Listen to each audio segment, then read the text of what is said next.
Hello बच्चों, कैसे हैं। मैं अभय सांडिल्या फिर से केमिस्ट्री की शुरुआत कर रहा हूं। और पिछले क्लास में स्टूडेंट आपने देखा था, क्या देखा था। पिछले क्लास में हम लोग पढ़े थे calculation of energy of an electron. आज उसी एनर्जी का उपयोग हम लोग करते हैं। आज हम लोग पढ़ते हैं नील्स बोर न्यूक्लियर मॉडल। हम लोगों ने पढ़ा था रदरफोर्ड न्यूक्लियर मॉडल, उसमें डिमेरिट था। क्या था? पहला था Rutherford does not explain the spectral lines of hydrogen atom.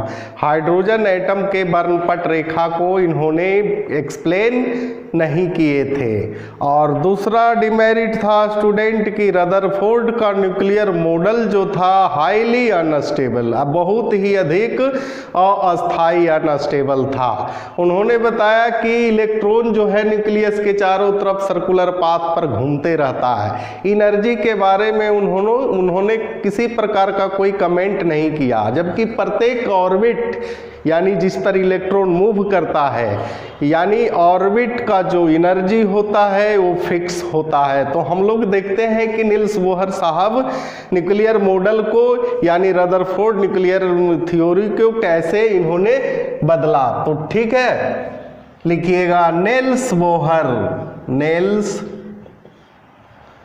Bore nuclear model, nuclear model.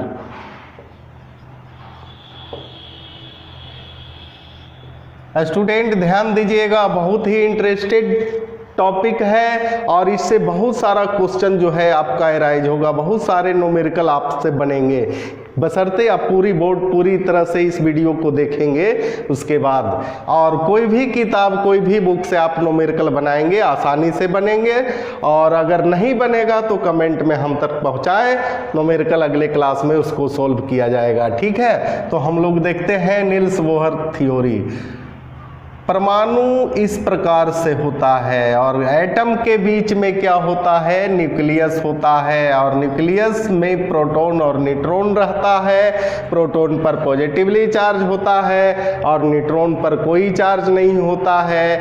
आपसे पूछेगा कि एटम क्या है, एटम पर कैसा चार्ज होता है, तो आप क्या बताएंगे? एटम परमाणु जो होता है उदासीन होता है, क्योंकि प्रोटॉन प्लस और इलेक्ट्रॉन माइनस, प्लस माइनस क्या होगा? न्यूट्रल बना देगा, यानी परमाणु न्यूट्रल होता है। स्टूडेंट ध्यान दीजिएगा, और न्यूक्लियस के चारों तरफ यानी इलेक्ट्रॉन इस प्रकार से घूमता है। इस प्रकार से ऐसे भी आप कर सकते हैं, यानी ये हो गया n=1, n=2, इस प्रकार से n=3, n=4, इस प्रकार से घूमता है। तो कहता है कि इलेक्ट्रॉन सर्कुलर पाथ में मूव करता है, तो घूमते घूमते इलेक्ट्रॉन जो है न्यूक्लियस में भी जंप कर सकता है, लेकिन ऐसा नहीं होता है। प्रत्येक ऑर्बिट यानी इसको ऑर्बिट जिस पर इलेक्ट्रॉन मूव करता है उसको हम लोग क्या कहते हैं? ऑर्बिट। और ऑर्बिट का एनर्जी जो होता है फिक्स होता है। और इन्होंने कैलकुलेशन एनर्जी को कैलकुलेट करके ये साबित कर दिया कि इलेक्ट्रॉन जो है अपने पाथ पर भी रहता है। तो हम लोग ध्यान दीजिएगा student, in order to explain the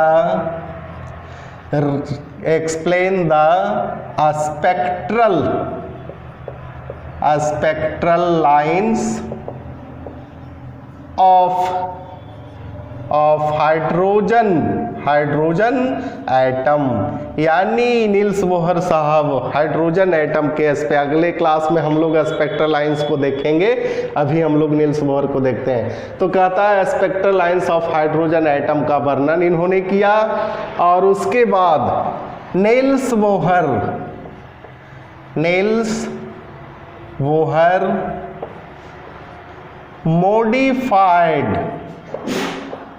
modified the Rutherford's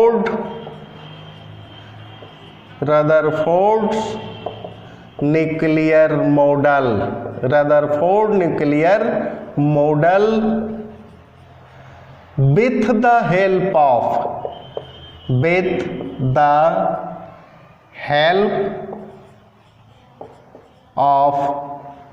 Planck's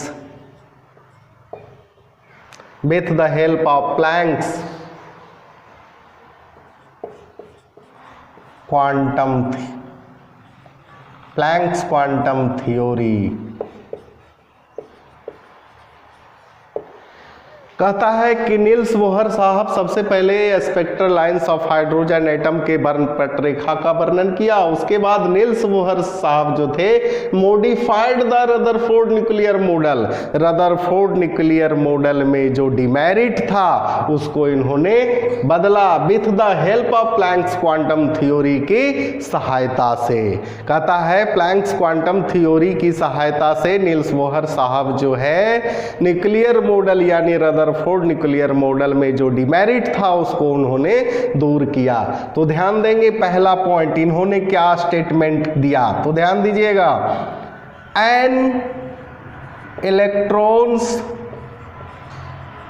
are moving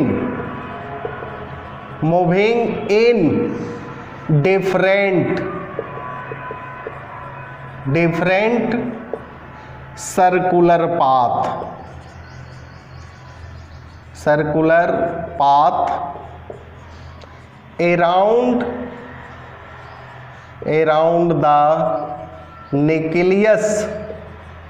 around the nucleus of an atom। इतना तो रदरफोर्ड साहब भी बताए थे कि an electrons are moving in different circular path around the nucleus of an atom. कहता है electron जो है न्यूक्लियस के चारों तरफ वृत्ताकार पथ पर मूव करते रहता है, न्यूक्लियस ऑफ एन एटम परमाणु के केंद्रक के चारों तरफ। यहाँ इन्होंने कहा and energy of each orbit is fixed. और इन्होंने कहा कि घूमता तो है लेकिन सभी ऑर्बिट का ऊर्जा जो होता है फिक्स होता है। और हम लोगों ने एनर्जी को कैलकुलेट किए थे पिछले क्लास में, यानी En बराबर क्या होगा, Z square E4m divided by 8 epsilon square epsilon naught square n square h square. यही जो है ऊर्जा को पिछले क्लास में हम लोग कैलकुलेट किए थे, न्यूमेरिकल बनाए थे। आज इस ऊर्जा को हम लोग देखते हैं, यानी n जो है ऑर्बिट नंबर, n का मान 1 देंगे फर्स्ट ऑर्बिट का एनर्जी निकलेगा, n का मान 2 देंगे सेकेंड ऑर्बिट का। इस तरह से किसी भी ऑर्बिट का एनर्जी हम लोग निकाल सकते हैं। तो बताइए बच्चों, सभी का और जो है एनर्जी सेम होगा? नहीं होगा, सभी का एनर्जी अलग अलग होगा और क्या होगा, फिक्स होगा। तो समझ में आया? इन्होंने क्या कहा कि इलेक्ट्रॉन जो है सर्कुलर पाथ पर, न्यूक्लियस के चारों तरफ सर्कुलर पाथ पर इलेक्ट्रॉन मूव करता है और प्रत्येक ऑर्बिट का ऊर्जा जो होता है कांस्टेंट होता है। तो इसको नोट किया जाए स्टूडेंट। हाँ, तो आप लोगों ने नोट कर लिया। अब हम लोग देखते हैं, ध्यान दीजिएगा, थोड़ा सा देखिएगा, हर चीज आपको समझ में आएगा और जो नहीं समझ में आएगा कमेंट करके हम तक पहुंचाने का कृपा करें, अगले क्लास में उसको सोल्व किया जाएगा। तो ध्यान दीजिए स्टूडेंट, अब जो है न्यूक्लियस जो है, न्यूक्लियस के चारों तरफ वृत्ताकार पथ पर इलेक्ट्रॉन मूव करता है। चूंकि इलेक्ट्रॉन जो है रिवॉल्व करता है तो उसका एंगुलर मोमेंटम होगा है, ठीक है। तो हम लोग लिखते हैं दूसरा point, the angular momentum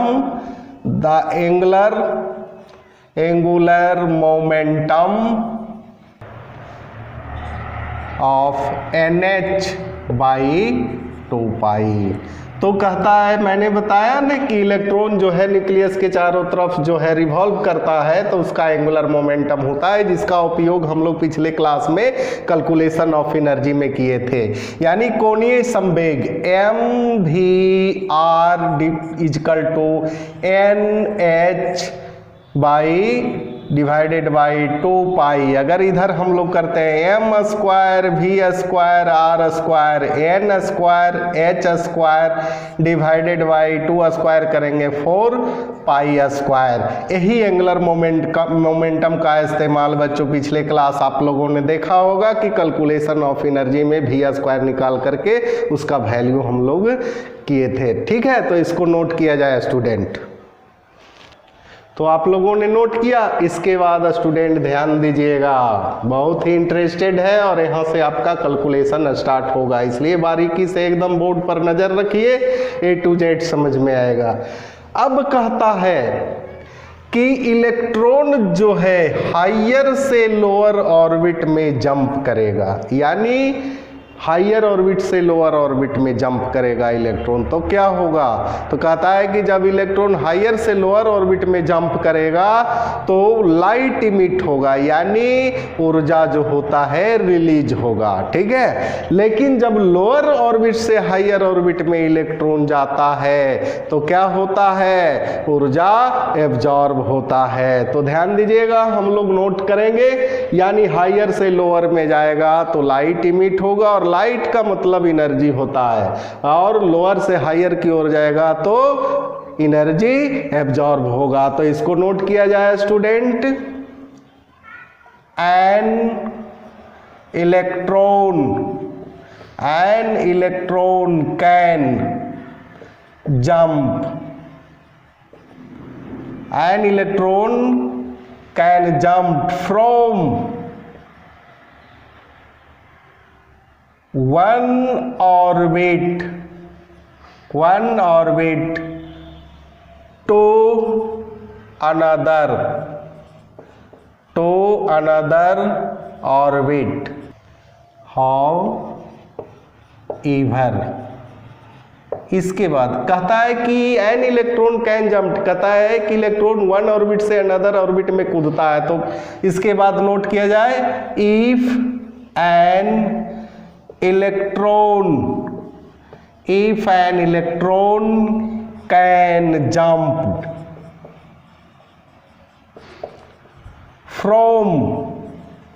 from higher energy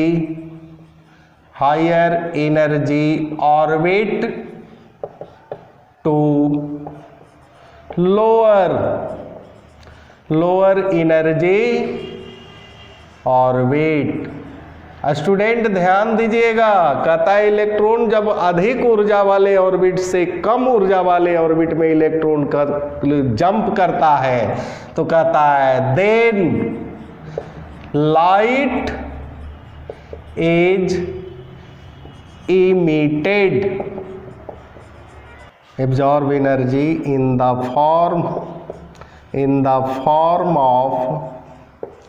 form of a small packet। अब यहाँ देखा जाए बच्चों, मैंने जो बताया वही नोट किया। पहला लिखे an electron can jump from one orbit to another orbit.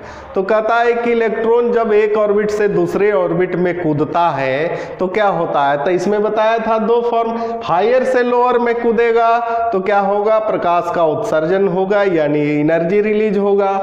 Lower से हायर में कूदेगा उछलेगा तो क्या होगा, ऊर्जा को एब्जॉर्ब करेगा in the form of a small packet, एक छोटे से समवेस्ट में ऊर्जा को क्या करेगा, यानी change of energy del E बराबर क्या होगा, En2 माइनस En1, यही न होगा।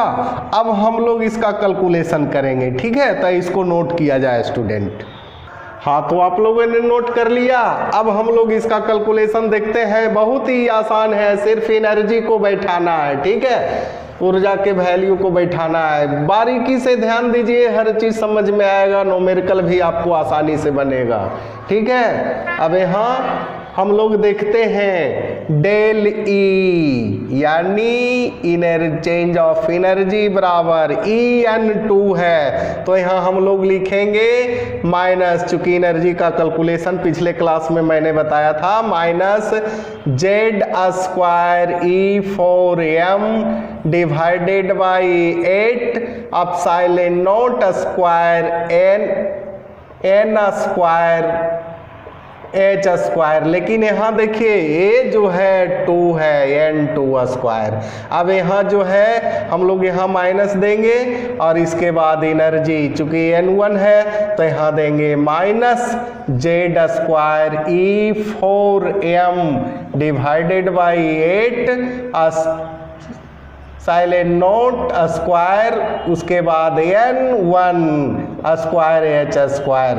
ठीक है, अब हम लोग देखेंगे कि यहाँ माइनस माइनस क्या होगा, प्लस होगा, और प्लस को आगे कर लेते हैं और माइनस को पीछे कर लेते हैं। ठीक है, तो आप भी अब इसको आसानी से कैलकुलेट कर सकते हैं, यानी डेल ई बराबर इसको आगे कर लेते हैं Z square E4m divided by 8 epsilon naught square, इसके बाद n1 है स्क्वायर एच स्क्वायर, ए पीछे चला जाएगा, यानी Z square E4m divided by 8 epsilon naught square, यहाँ n2 स्क्वायर है, उसके बाद एच स्क्वायर। अब यहाँ देखिए जो जो कॉमन है उसको हम लोग ले लेते हैं, यानी जेड स्क्वायर E4 है, यहाँ E4 कर दीजिएगा, E4m divided by 8 epsilon naught square H square. ए जो है बच्चों दोनों में है, इसलिए दोनों को इसको हम लोग कॉमन निकालिए, इधर बच गया 1 divided by n1 square minus 1 divided by n2 square. तो आपको समझ में आ रहा है। अब यहाँ थोड़ा सा ध्यान देंगे, आपको आसानी, यही जो है नील्स बोहर साहब प्लैंक्स क्वांटम, यानी डेल ई, और डेल ई बराबर क्या होता है, पिछले क्लास में मैंने बताया था Planck's quantum theory hc by lambda. अब हम लोग ये डेल ई के जगह पर हम लोग डाल देते हैं, ये प्लैंक्स क्वांटम थ्योरी है, प्लैंक्स क्वांटम थ्योरी।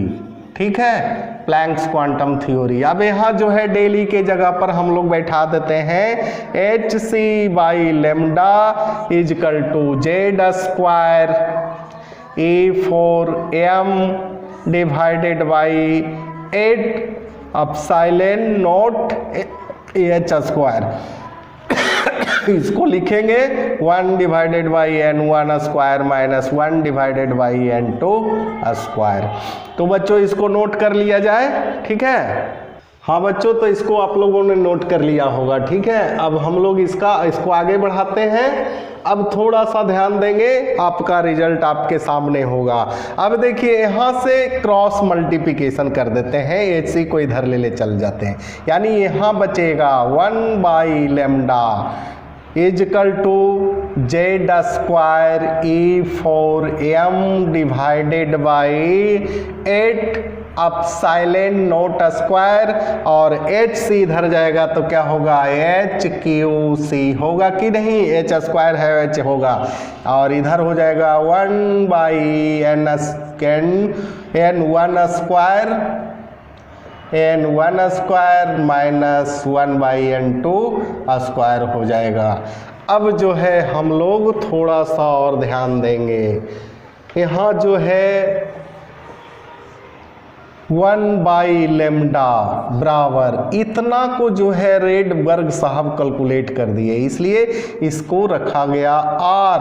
कहीं कहीं RH भी होता है रेडबर्ग कांस्टेंट, और Z तो है एटॉमिक नंबर, तो एटॉमिक नंबर तो आपका बदलते रहेगा, या इसके बाद 1 बाई n1 स्क्वायर और minus 1 by n2 square, n2 square हो जाएगा। यानी यही आपका फॉर्मूला, थोड़ा सा और चेंज कर दीजिए, ये 1 बाई लेमडा वेव नंबर इस तरह से लिखा जाता है, इसको आप ऐसे भी लिख सकते हैं, यानी ये क्या हो गया,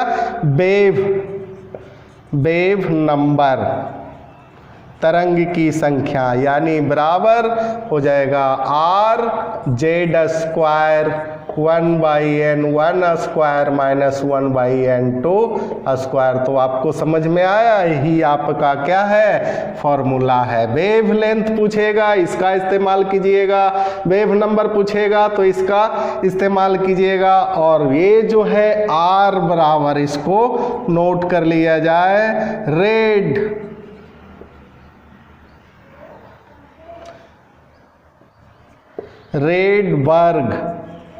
रेडबर्ग्स कांस्टेंट। ये क्या है? रेडबर्ग्स कांस्टेंट। इसका मान होता है स्टूडेंट 1.07 इंटू 10⁻7 पर मीटर।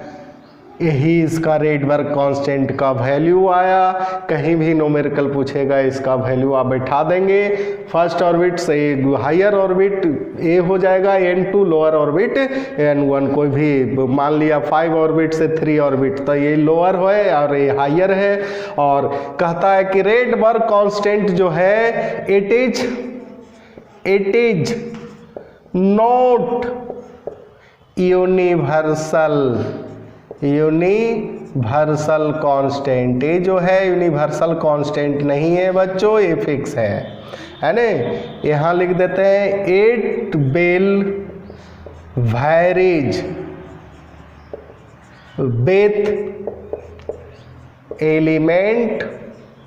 Element to element. ये सिर्फ एलिमेंट टू एलिमेंट वैरीज करेगा, ठीक है। तो आप इसको नोट करें। इसके बाद हम लोग इस पर जो है क्वेश्चन लिखेंगे, आप क्वेश्चन बनाएंगे, ठीक है। तो आप इसको नोट कीजिए।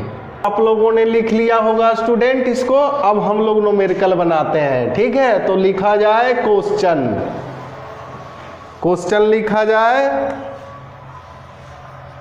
The energy to second orbit. Student ध्यान दीजिए, ठीक है। यहाँ देखिए एक क्वेश्चन कह रहा है the energy of the electron in the second and third Bohr orbit. ये एनर्जी 2 ऑर्बिट का दिया हुआ है, सेकेंड ऑर्बिट का, यानी सेकेंड ऑर्बिट का ऊर्जा दिया हुआ है कितना? -5.42 इंटू 10⁻⁻12 अर्ग। इसके बाद कह रहा है ये तो सेकेंड और third orbit, second and third, यानी थर्ड ऑर्बिट का ऊर्जा दिया हुआ है -2.41 10⁻⁻12 अर्ग। ध्यान दीजिए the energy of the electron in the second and third Bohr orbit of hydrogen atom, यानी सेकेंड और थर्ड बोहर ऑर्बिट का एनर्जी दिया हुआ है। इसके बाद कह रहा है calculate the wavelength radiation when the electron drop. जब इलेक्ट्रॉन जो है थर्ड ऑर्बिट से यानी हायर ऑर्बिट से लोअर ऑर्बिट में इलेक्ट्रॉन क्या कर रहा है? जंप कर रहा है। तो यहाँ हम लोग अभी तुरंत देखे थे डेल ई बराबर EN2 माइनस EN1, यही ने फॉर्मूला था।